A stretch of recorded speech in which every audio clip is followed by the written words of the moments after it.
యేసునామములో అందరి కొందనములు. ఇది దేవుని వాక్యంలో నుంచి విలాప వాక్యములు 3వ అధ్యాయము 25వ వచనం. తన్ను ఆశ్రయించిన వారి ఎడల యెహోవా దయాళుడు, తన్ను వెదుకువారి ఎడల ఆయన దయచూపువాడు. ప్రియమైన వాళ్ళారా, ఉదయకాలం ప్రభు యొక్క సన్నిధిలో ఆరాధన చేయడానికి సమకూర్చబడిన మనము ఆయన ఏమంటున్నాడంటే తన్ను ఆశ్రయించిన ఎడల అంటున్నాడు. ఈ మాట యేసు ప్రభు యొక్క మహా కనికరం, ఆయన జాలి, ఆయన వాత్సల్యత, ఆయన మంచితనం చూపిస్తుంది. ఏమనంటే భూమి మీద ఉన్న ప్రతి మనిషిని ఆయన సృజించినాడు కదా. ఆయన ఒక ఆజ్ఞ ఇచ్చి ఇది ఇట్లా ఉండాలి, మనుషులు ఇన్నే ఉండాలి అని ఆయన అంటే ఆయనే ఉంటారు, ఎవరు కదలరు, ఎండిపోతారు ఆయనే ఉండిగిన. ఆయన చెప్తే ఆకాశంలో ఎన్నో అద్భుతాలు జరిగినాయి, సముద్రం పాయాలైపోయింది, ఆయన మాట్లాడితే ఏదైనా జరుగుతుంది. కానీ మనుషులకు మాత్రము ఆయన స్వేచ్ఛనిచ్చినాడు. ఆయన కనికరం అది, ఆయన దయ, జాలి, కనికరము, కృప అన్నీ ఆయనలో నిండినాయి. అందుకే ఏమంటున్నాడు, తన్ను వెదికిన ఎడల అంటే నువ్వు వెతుకుతావో నీ ఇష్టం, నీ చిత్తానికి నీ జీవితాన్ని అప్పగించినాడు.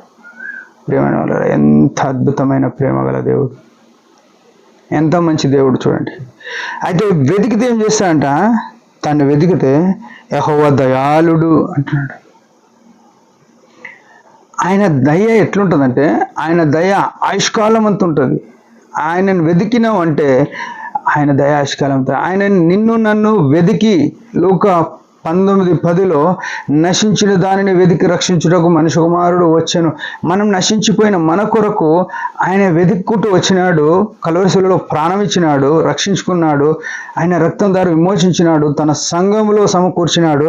అయితే ఏమంటున్నాడు, నీవు ఆయనను వెతకాలి.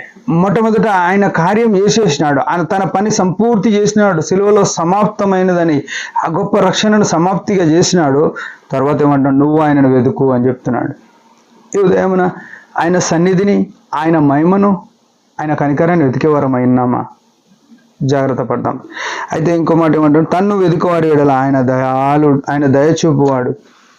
తన్ను వెతికేవారం ఆయన సన్నిధిలో నిత్య సుఖములు గలవు. ఆయనను వెతకాలి, ఆయనను ఆశ్రయించాలి. ఈ లోకంలో మనం ఏం వెతుకుతాం? ధనం వెతుకుతాం, పేరు వెతుకుతాం, ఉద్యోగం వెతుకుతాం, భార్యను వెతుకుతాం, పిల్లల్ని వెతుకుతాం, ఇంకేమేమి వెతుకుతాం. ప్రభువును వెతుకము. ఇది భయంకరమైన. ఈ ప్రభువు దినమునందు ప్రభుని వెతికే వారం అయ్యండి.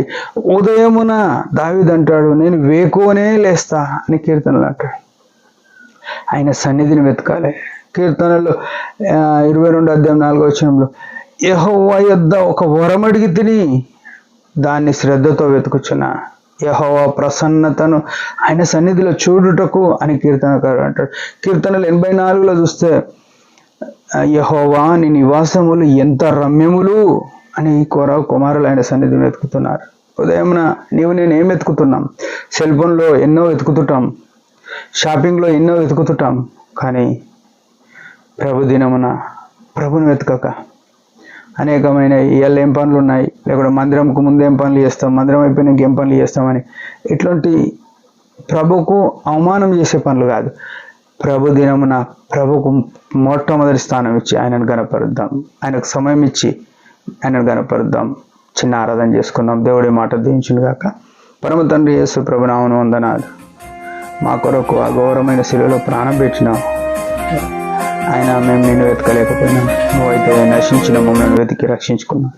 నిన్ను వెతికితే దయాళుడవుగా, దయచూపువాడవుగా నన్ను బట్టి స్తుతిస్తూ, నీ అంత ప్రేమ మాకెవరికి లేదని క్షమాపణ కోరుతూ స్తుతిస్తూ, నీ అందు ఆనందించుటకు సహాయపడమని యేసు నామములోనే స్తుతి, ఆరాధన, ప్రార్థన వినపం తెలియపరచుకుంటున్నాం తండ్రి. ఆమెన్. మీరందరి పరిచయం గురించి బాగా ప్రార్థన చేయండి. Praise the lord.